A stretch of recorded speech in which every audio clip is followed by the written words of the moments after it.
এই ছেলেকে? আরে বাবা, আমি তো তোমাকে ওর কথাই বলছিলাম। আরে ও তো একটা ভিক্ষুক, তুই একটা ভিক্ষুক ছেলেকে পছন্দ করলি কিভাবে? আরে বাবা, ও তো যেন তেন ভিক্ষুক না, ও হলো খানদানি ভিক্ষুক। আব্বা, আমরা খানদানি ভিক্ষুক। আমার দাদাই প্রথমে শুরু করছিল ভিক্ষা করা, তারপর আমার বাপে ধরছে, এখন আমি ধরছি। নেন, আইফোনটা রাখেন, আপনার জন্য নিয়ে আসছি। তুমি আইফোন কোথায় পেলে? এখন কি মানুষ আইফোন ভিক্ষা দেয় নাকি? গুলিস্তানের মোড়ে বইসা মাথার ঘাম পায়ে ফালায়া ভিক্ষা কইরা পরিশ্রম কইরা আপনার জন্য এই আইফোনটা কিনে নিয়ে আসছি। রাখেন, আপনি হইলেন আমার শ্বশুর, আমার একটা প্রেস্টিজ আছে না? না না, আমার আইফোন লাগবো না। মা চল তো, একটা ভিক্ষুক ছেলের সাথে আমি তো বিয়ে দিব না। না না বাবা, আমি ওকে অনেক ভালোবাসি, আমি ওকে ছাড়া কাউকে বিয়ে করবো না। মা, ও একটা ভিক্ষুক, একটা ভিক্ষুকের সাথে আমি তোর বিয়ে দিতে পারি না। সমাজে আমাদের একটা নাম ডাক আছে না? আরে আব্বা বসেন না, আপনার মেয়ের জন্য কেমন ছেলে খুঁজতেছেন আমার বলেন। ছেলেকে প্রতিষ্ঠিত হতে হবে, এই ঢাকা শহরে অন্তত একটা ফ্ল্যাট থাকতে হবে, মাসে অন্তত লাখ টাকা কামাই থাকতে হবে।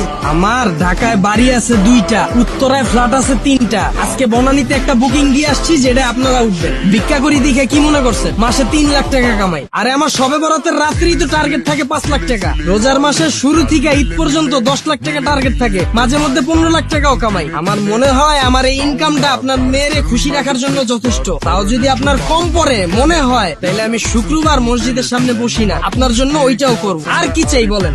ভিক্ষা করে এত টাকা ইনকাম? আব্বা, এটা আপনি কোনো কথা বললেন? আপনি তো দেখি কোনো খবরই রাখেন না। ভিক্ষার উপর এখন বর্তমানে কোনো ব্যবসা আছে? এটা তো ইনভেস্ট ছাড়া ব্যবসা। এই যে একটা নতুন সেন্ডু গেঞ্জি কিনা বালুর ভিতর 2টা ঘষা দিছি, একটু ছিঁড়া লইছি, আর 120 টাকা দিয়ে একটা বাড়ি কিনছি, বইলেই ব্যবসা। বর্তমানে ব্যবসা করতে গেলে 20 লাখ টাকার নিচে কোনো ব্যবসা করা যায়? তার উপর আছে 1000 রকমের রিস্ক। আর আমার এই ব্যবসায় তো কোনো লস নাই, বইলেই লাভ। বর্তমানের ব্যবসায় 20 লাখ টাকা চালান তো লাগবে, এর উপরে আবার ব্যাংকের লোন। আর বড় ঝামেলা তো বাকি। ব্যবসায় বাকি দিতে দিতে সবার জীবন শেষ। আর আমার এনে আছে না কোনো বাকি, না আছে কোনো মাল নষ্ট হওয়ার চিন্তা, খালি বইলে ব্যবসা। সবই ঠিক আছে, কিন্তু বাবা কারো কাছে তো আমি বলতে পারবো না, কাউকে তুমি পরিচয় দিতে পারবো না যে আমার মেয়ের জামাই একটা ভিক্ষুক। আব্বা, আমি কি সবসময় এই অবস্থায় থাকি? এটা তো আমার কাজ, এই জন্য এই অবস্থায় থাকি। আমি তো ব্র্যান্ড ছাড়া নর্মাল সময় কোনো কাপড়ই পরি না। আর আপনারে মানুষ যদি জিজ্ঞাসা করে আপনার মেয়ের জামাই কি করে, ব্যবসা করি। কে দেখতে চাইতেছে আমি কি ব্যবসা করি? আর সবচেয়ে বড় বিষয় হলো আমরা দুজন দুজনকে ভালোবাসি। আর এর উপর সবচেয়ে বড় বিষয় হলো আমার আছে কারি কারি টাকা। বর্তমানের বাবা মারা মেয়ের জন্য যখন ছেলে খুঁজে কি চায়? ছেলেটা ভালো হবে। আমার না আছে কোনো সিগারেটের নেশা, না আছে মদের নেশা, আমার আছে শুধু কারি কারি টাকা।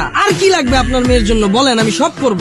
বাবা, তোমার যেহেতু এত টাকা আছে, তাহলে তুমি ভিক্ষা করো কেন? বাড়ি ভাড়া উঠিয়ে তো তুমি তোমার সংসার চালাতে পারো। আপনারা তো আগেই কইলাম আমরা খানদানি ভিক্ষুক। ভিক্ষা করাটা তো আমাকে পেশা না, এটা তো নেশা। ভিক্ষা না করলে আমার শরীর চুলকায়, রাত্রে বেলা ঘুম আসে না, অসুস্থ হয়ে পড়ি। বাবা, আমি ওকে অনেক ভালোবাসি, ওকে ছাড়া আমি কাউকে বিয়েই করবো না। প্লিজ তুমি রাজি হয়ে যাও না, প্লিজ বাবা, আমার দিকে তাকায় রাজি হও।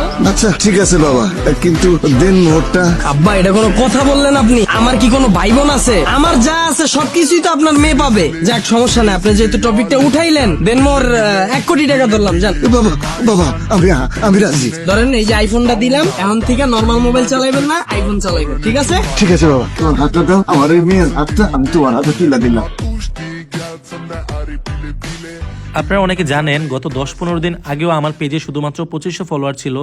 সো আমি কিভাবে শুধুমাত্র নাটক আপলোড দিয়ে এই 10-15 দিনে প্রায় 60,000 ফলোয়ার করে ফেললাম, এই বিষয়টাই আমি আপনাদের শেখাবো। আপনি নাটক আপলোড দিয়েও কিভাবে ইনকাম করতে পারবেন এবং খুব কম সময়ে আপনার পেজে ফলোয়ার নিতে পারবেন। আমি আপনাদের ভিডিও কলে আলাদাভাবে শেখাবো আপনি কিভাবে নাটকের ভিডিও এডিট করবেন, আপনি কিভাবে নাটকের কালারটা এডিট করবেন যেন সবার কাছে অনেক আকর্ষণীয় হয় দেখতে, আপনি কিভাবে আপনার ভিডিওতে লোগো অ্যাড করবেন, অথবা আপনি কিভাবে আপনার ভিডিওর মিউজিক এডিট করবেন যেন আপনার ভিডিওতে কপিরাইট না আসে।